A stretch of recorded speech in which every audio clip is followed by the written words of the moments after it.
So there are 4 steps to muscle contractions. The first one will be excitation, and that is when the Ca, calcium, sits on the outside. When action potential occurs, those Ca come in through the voltage-gated calcium channels and into the cytoplasm and bind to the synaptic vesicles, which then trigger the release of neurotransmitters. So the acetylcholine will be released, cross the synaptic cleft, and bind to the ligand-gated sodium channels in the sarcolemma. Step 2 is occurring at this time: excitation, contraction, coupling, and the action potential of the sarcolemma travels along the T tubules, which allow for the reticulum to open. So these open up, acetylcholine enters, and the sodium is pushed into these tubules.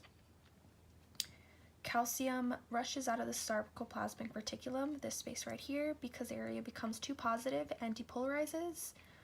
The calcium then binds to troponin and tropomyosin, so the calcium attaches to these sites right here, which are troponin, and then the tropomyosin will shift and allow the myosin heads to bind to the actin filaments and contract, which is the third step. And these will move into the thick filaments. These are thin filaments. They will move in and contract.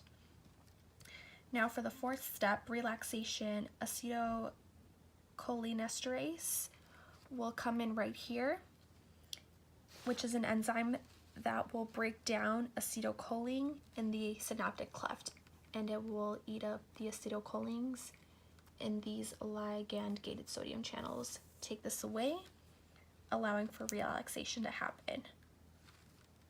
The calcium will then unbind to the troponin and be pumped back into the terminal cinerea, and sarcomere return to the resting length.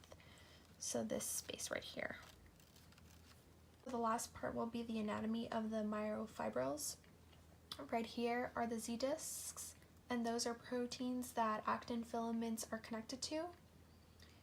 Right in between up here will be the M line, and those are proteins that thick filaments are connected to. The H zone right here is what surrounds the M line, and only thin filaments can reach it. The I bands will be on both sides right here, the area between the thick and thin filaments that are shown only, and the A band right underneath here will be thick filaments that include regions with overlapping the thin filaments.